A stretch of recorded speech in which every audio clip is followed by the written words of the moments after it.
I have a question regarding this greater Israel thing, because as I understood, it's like about the settlement, the settlers, and the military settlers, but I don't understand if it's a movement on their own, if it's a political party, or if it's like promoted by the government, because I don't understand how they can show off this ideal of theirs so normally about the greater Israel thing. So, like, do all military have this badge on their uniform, or just the settlers?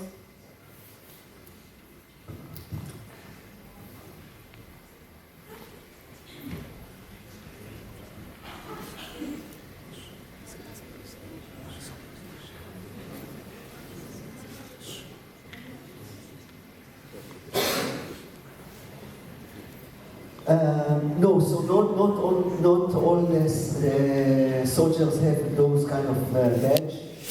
Some of them have other badges. It's like something that they I think buy it privately and they put it on themselves. These days there are many. Some of them have scars. Some of them have badges of the temple mount. Some of them have badges of Messiah, but some have none. It's not something that the army officially do, but many soldiers have it. So you can ask why they let it happen. Among the settler movement, part of it have the vision of Greater Israel. They claim it's part of the biblical approach, like this is, according to the Bible, this is their claim.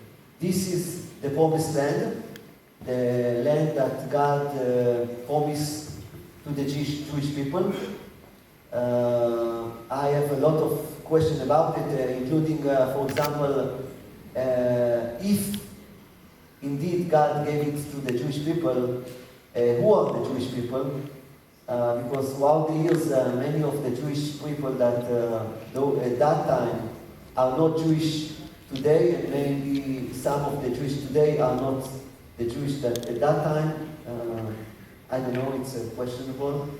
But, and even the Bible is not containing mapping, but this is what the vision that they are reading in the Bible. You can read a lot of things in the Bible, and you can have a justification for many things in the Bible. If you want justification, you can find it. So this vision, I don't know, I can't tell you the percentage, how many people are saying, yeah, this is the vision that we are heading to. I think it's pretty big among the settlers. If you're talking about the government, for sure, Smotrich, Ben-Gvir, and Struk, and many others in this government are believing in this vision and fighting for this vision. And you can see a glimpse in what Israel is doing on the ground. They fight in not only in Gaza and in West Bank, also in Lebanon and in Syria. So the fact that they are doing it, you cannot ignore it. And also they even bombed in Qatar, in Yemen, and in Iraq. So there are glimpses of it already happening. It's not an official plan that they are talking, but on the ground there are things that are already happening. And of course, we know that there are initiatives to have new settlements in Gaza, new settlements in Lebanon, and in Syria. So those things are having already things that already happening, but I don't know in the future what we see. And if you remember what Strook says, we see green light. So according to Strook, the green light is to achieve this plan also. This is what I have to say about it.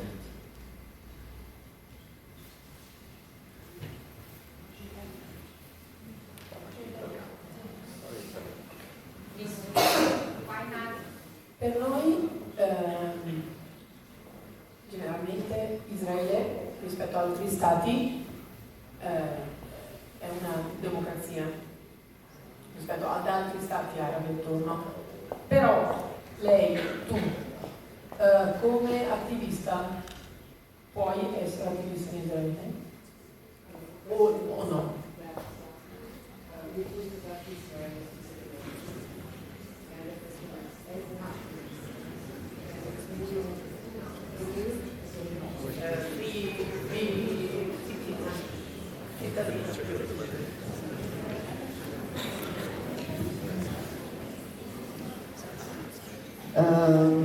I think your assumption that Israel's democracy is a little bit disconnected from reality, unfortunately. Israel never been a democracy. At the maximum is ethnocracy. Ethnocracy, meaning ethno, the democracy from specific ethnicity, the Jewish people.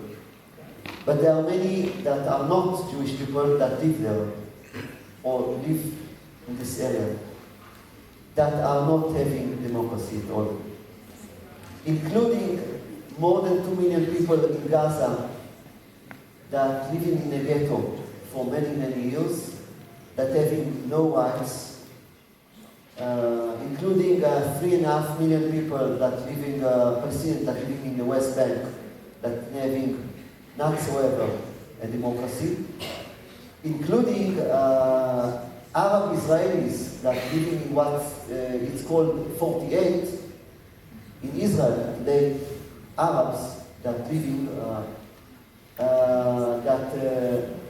there are special rules that are different from Jewish and non-Jewish. So it's not a democracy.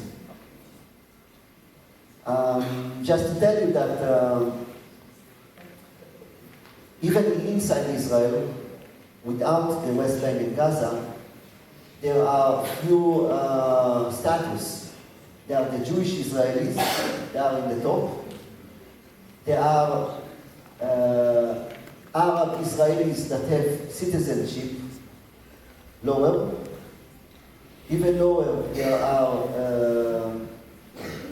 Palestinians that live in East Jerusalem that have residentship and not citizenship.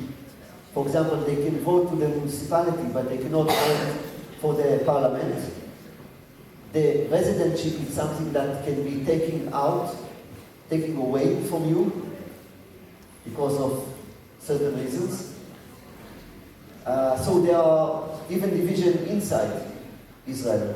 And of course, the authorities are treated totally different if you are a Jew or non-Jew.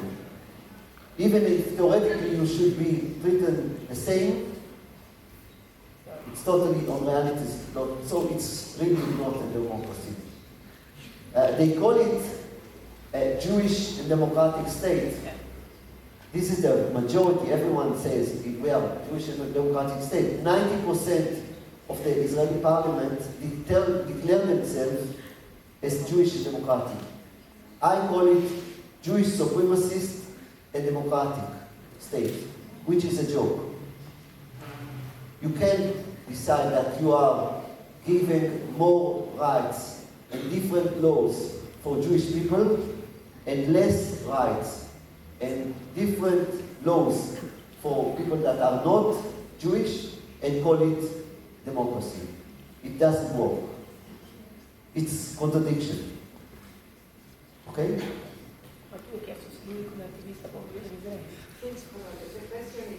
About that, yeah. So authorities see us as an obstacle, as a stick in the wheel. They don't want us. They don't like us. For many years, even before the October 7th, they are trying as much they can to limit our movement, to limit the way we can act, to put more and more restriction, laws, regulation. In some cases, to have criminalize us, to arrest us, to stop us, to have orders against us. And in some cases, they privatized those initiatives for NGOs that do what the state don't want to do with their own hands, to let right-wing NGOs to do things, to target us, to follow us, to do many things. But all of it is nothing compared to what Palestinians are suffering, Palestinian activists and Palestinian Israelis, Arab Israelis that living inside Israel are facing. Because things that I can do, they cannot. And they will be jailed for. So it's hard for all of us, but it's million times harder for Palestinians and for Arabs that are not Jewish. So we are using our privilege, at least for now, which with the time it's getting smaller and smaller, to use it and to try to achieve things. But today it's almost impossible.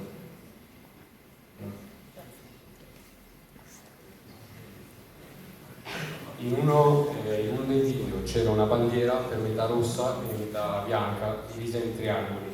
Che tipo di bandiera era? Perché...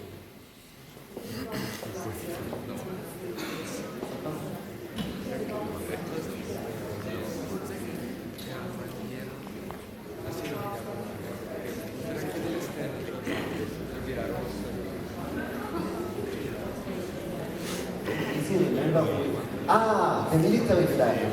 On the military vehicle? Yes, on the military vehicle? On the cars that destroyed the village. Yeah. Every unit has its own colors and flag. So I guess I'm not expert in that, but for sure it's one of those flags of the unit, of the symbol of the unit. That, The symbol of the unit.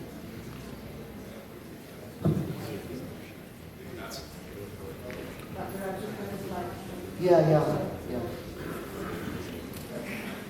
I've got the question. How much is Palestine actually changing after Trump's agreements? How much is Palestine actually changing after Trump's agreements?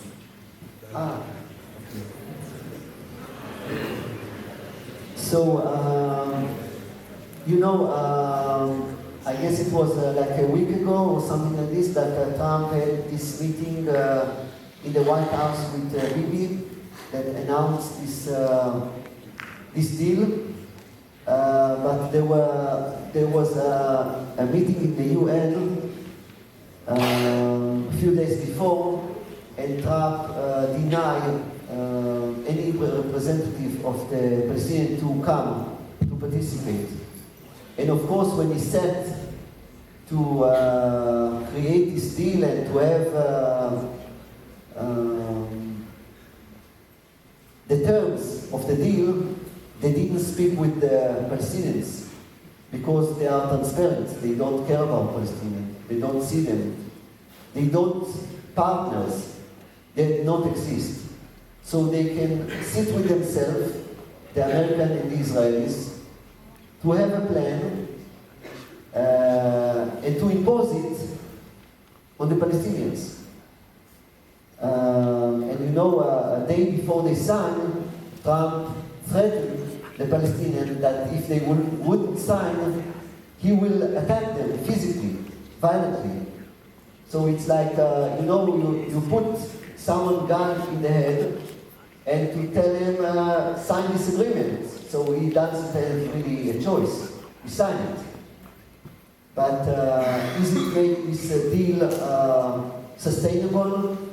Will it give normal life to Palestinians? Will it let them have self-determination, normal human rights, to be equal, to be having equal life, like citizens of a state that care about them? Will they be able to determine the way the one that ruled them? I guess not. So I don't think it's really give us any hope, and I don't think it's really matter. And unfortunately, it's only a step of continuity of ethnic cleansing process that will continue and will push more and more and more the Palestinians to shrinken the area that they can live in, to lose more and more land, and to try to push them away further. Unfortunately, this is what I see.